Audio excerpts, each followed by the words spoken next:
Most welcome to the series of Daily Spoken English. Well, it's me, the author of Spoken English Corner, your friend and tutor. If you guys are worried about how to inform someone regarding an emergency, just stick with the video. Finally, you will learn how to convey the message properly regarding an accident. Anyway, which example has been chosen for this conversation in order to make your concept clear? That is, a man who is going to inform his son in school regarding his brother accident. Before making you puzzle, let's dive into the practical.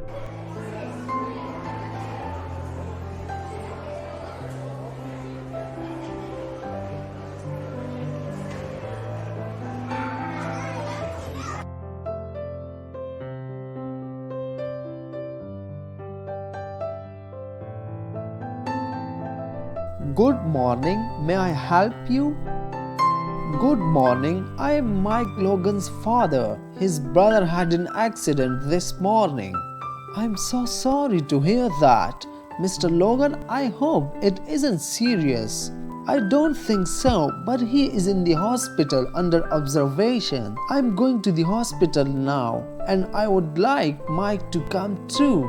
Of course, Mr. Logan, it's the lunchtime right now. Let's go look for him in the cafeteria.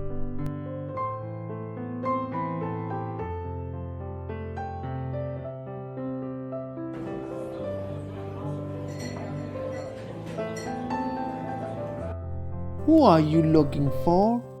Mike Logan. Oh yes, I know Mike. He's in my science class. I saw him here a few minutes ago. Look, he's over there at the last table. Oh, I see him. Thanks for your help. And thanks to you too. Hi, Dad. What are you doing here?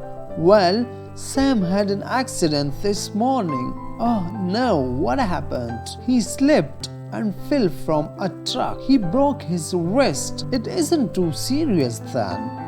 No, but he is in the hospital because he hurt his back too. I'm going to the hospital now and I want you to come too. Sure, I will come right away. Could you wait for me over there next to the teacher's room?